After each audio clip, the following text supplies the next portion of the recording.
Hi everyone, welcome to Snigdha TS academy. All competitive ఎగ్జామ్స్లో వచ్చేటటువంటి Indian geography నుంచి వచ్చే మోస్ట్ ఇంపార్టెంట్ క్వశ్చన్ ఆన్సర్స్ చూద్దాం. So friends, let's start the class. Question number 1. ఈ క్రింది వాటిలో ద్వీపకల్ప భారతదేశంలోని అతి పొడవైన నదిని గుర్తించండి. ఇక్కడ ఏంటండి, ద్వీపకల్ప భారతదేశంలో కనుక చూసినట్లయితే అతి పొడవైన నది ఏంటి అనేది ఇక్కడ క్వశ్చన్ అండి. ఆన్సర్ వచ్చేసి ఆప్షన్ బి, గోదావరి. ఏంటండి అది? గోదావరి. నెక్స్ట్, ఈ క్రింది వాటిలో ఏ నది బీహార్లో గంగను కలుస్తుంది? ఏ నది బీహార్లో గంగను కలుస్తుంది అని అంటే ఆన్సర్ వచ్చేసి ఇక్కడ ఆప్షన్ డి అండి. 1, 2, 3, 4 అంటే ఏ నది అంటే ఇక్కడ 4 నదులు బీహార్లో గంగను కలుస్తాయి. ఏంటి అంటే అవి గగ్రు, గండక్, పోస్ నది, పన్పుస్. ఈ 4 నదులు బీహార్లో గంగను కలుస్తాయి. నెక్స్ట్ క్వశ్చన్, ఈ క్రింది వాటిలో ఏ నదిని భారతదేశం యొక్క దుఃఖదాయిని అని పిలుస్తారు? ఆన్సర్ వచ్చేసి భారతదేశం యొక్క దుఃఖదాయిని అని ఏ నదిని పిలుస్తారంటే ఆన్సర్ వచ్చేసి ఆప్షన్ డి అండి, కోసి. నెక్స్ట్, ఈ క్రింది వాటిలో భారతదేశంలో ఎత్తైన జలపాతము ఏది? భారతదేశంలో ఎత్తైన జలపాతం ఏది అని అంటే ఆన్సర్ వచ్చేసి ఆప్షన్ బి అండి, జోగ్ జలపాతము ఎత్తైన జలపాతంగా చెప్పవచ్చును. నెక్స్ట్, ఈ క్రింది వాటిలో జోగ్ జలపాతము ఏ రాష్ట్రంలో ఉంది? అంటే జోగ్ జలపాతం అంటే మన భారతదేశంలో ఎత్తైన జలపాతం జోగ్ జలపాతం అండి. ఈ జోగ్ జలపాతము ఏ రాష్ట్రంలో అనంటే కర్ణాటక రాష్ట్రంలో కలదు. ఎక్కడండి? కర్ణాటక రాష్ట్రం. నెక్స్ట్, ఈ క్రింది నదులను పరిగణించండి. ఆన్సర్ ఆప్షన్ సి అండి, 1, 2 అంటే ఇక్కడ 2 నదులను పరిగణలోకి తీసుకోవడం అయిందండి, గంగా, బ్రహ్మపుత్ర. అంటే ఈ 2 నదులు గంగా, బ్రహ్మపుత్ర, ఈ 2 నదులు ఉమ్మడి డెల్టాలను నిర్మిస్తాయి. ఏమేమి నదులండి? గంగా, బ్రహ్మపుత్ర ఉమ్మడి డెల్టాలను నిర్మిస్తాయి. ఈ క్రింది వాటిలో శివ సముద్రము జలపాతము ఏ నదిపై ఉంది? శివ సముద్రం జలపాతం కనుక చూసినట్లయితే ఏ నదిపై కలదు అని అంటే ఆన్సర్ వచ్చేసి ఆప్షన్ ఏ అండి, కావేరి. ఏంటండి అది? కావేరి. శివ సముద్రం జలపాతము ఏ నదిపై ఉంది అని అంటే కావేరి నదిపై ఉంది. నెక్స్ట్ క్వశ్చన్, ఉత్తరం నుండి దక్షిణానికి ద్వీపకల్ప భారతదేశం యొక్క తూర్పు వైపు ప్రవహించే నదుల సరైన క్రమము ఏది? ఆన్సర్ ఆప్షన్ ఏ అండి, సువర్ణరేఖ, మహానది, గోదావరి, కృష్ణ, పెన్నా, కావేరి మరియు వాగై. ఇవి భారతదేశం యొక్క తూర్పు వైపు ప్రవహించే నదులుగా చెప్పవచ్చును. ఏంటి అండి అవి? ఉత్తరం నుండి దక్షిణానికి ద్వీపకల్ప భారతదేశం యొక్క తూర్పు వైపు ప్రవహించే నదులు సువర్ణరేఖ, మహానది, గోదావరి, కృష్ణ, పెన్నార్, కావేరి మరియు వాగై.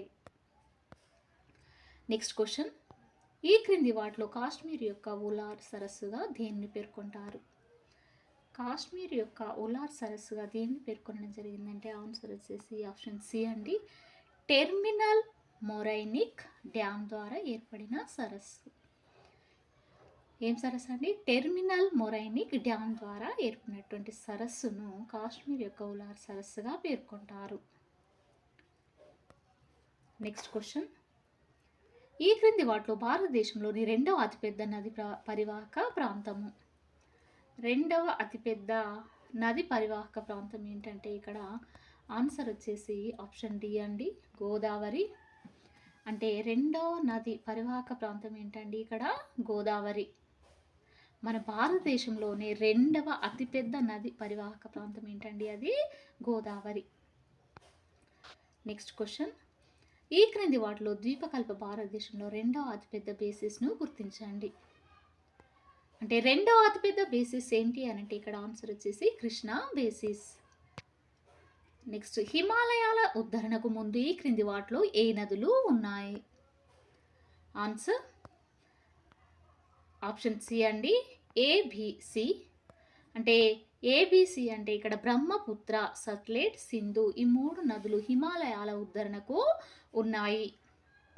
అంటే హిమాలయాలను ఉద్ధరించడానికి ఈ 3 నదులు ఉండడం జరిగింది. నెక్స్ట్ ఈ క్రింది వాటిలో నదులు మొత్తం పరివాహక ప్రాంతం దృష్ట్యా అవరోహణ క్రమంలో సరైన క్రమము ఏది? ఆన్సర్ ఆప్షన్ సి అండి, బ్రహ్మపుత్ర, సింధు, గంగా, గోదావరి. అంటే నదుల మొత్తం పరివాహక ప్రాంతం దృష్ట్యా అవరోహణ క్రమంలో సరైనది ఏది అని అంటే ఆన్సర్ వచ్చేసి బ్రహ్మపుత్ర, సింధు, గంగా, గోదావరి. ఇది అవరోహణ క్రమంలో సరైనదిగా చెప్పవచ్చును. అంటే మొత్తం నదుల పరివాహక ప్రాంత దృష్ట్యా అవరోహణ క్రమంలో కనుక చూసినట్లయితే ఇది సరైనదిగా చెప్పవచ్చును. నెక్స్ట్ ఈ క్రింది వాటిలో ఏ సరస్సు అగ్నిపర్వత కార్యకలాపాల వల్ల ఏర్పడింది? ఆన్సర్ ఆప్షన్ సి అండి, ఏసిడి. అంటే ఇక్కడ ఏ లోనార్ సరస్సు, తోబా సరస్సు, కేలోడ్ సరస్సు. ఏంటంటే అవి లోనార్ సరస్సు, తోబా సరస్సు, కేలోడ్ సరస్సు. ఇవి ఈ సరస్సులు అగ్నిపర్వత కార్యకలాపాల వల్ల ఏర్పడ్డాయి. నెక్స్ట్ క్వశ్చన్, ఈ క్రింది వాటిని సరిపోల్చండి. ఆన్సర్ ఆప్షన్ ఏ అండి.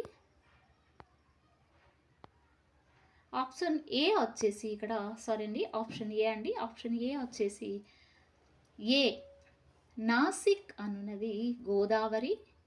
నెక్స్ట్ సూరత్, తపతి, ఉజ్జయిని, షిప్రా. ఏంటండి నాసిక్ అనున్నది గోదావరి. బి సూరత్, తపతి. ఏంటండి తపతి అది. నెక్స్ట్ ఉజ్జయిని, షిప్రా. విజయవాడ, కృష్ణ. అంటే ఇక్కడ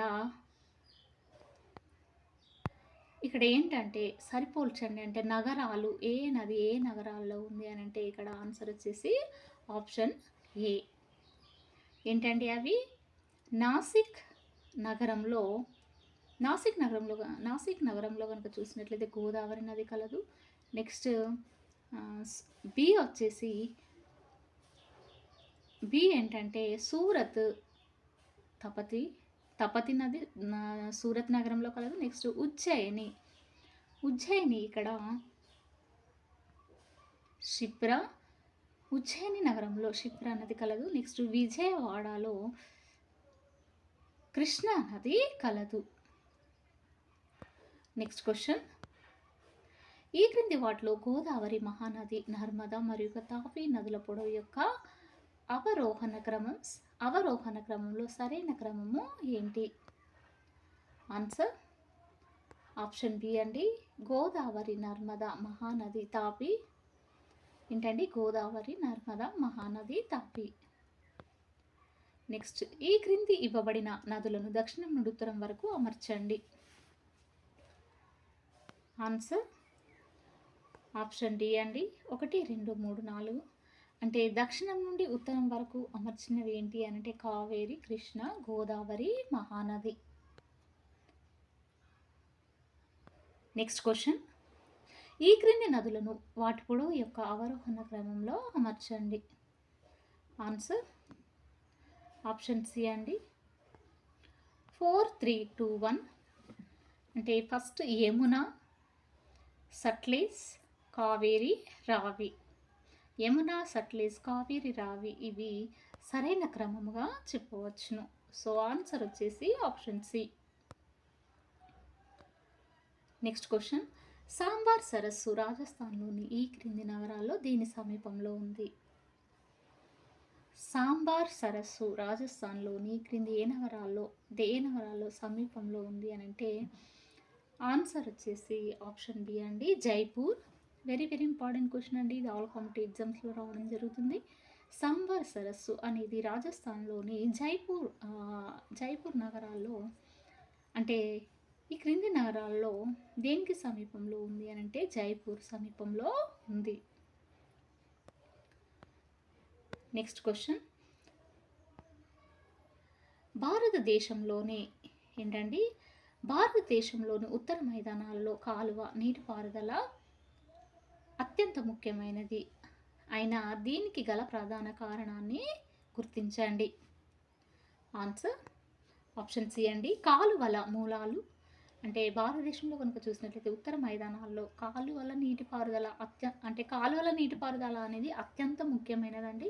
అయితే దీనికి గల ప్రధాన కారణం ఏంటి అంటే ఉత్తర మైదానాల్లో అండి కాలువల నీటిపారుదల ఏంటండి, అది కాలువల నీటిపారుదల అత్యంత ముఖ్యమైనది. అయితే దీనికి గల ప్రధాన కారణం ఏంటంటే కాలువల మూలాలు. ఏంటండి, కాలువల మూలాలు.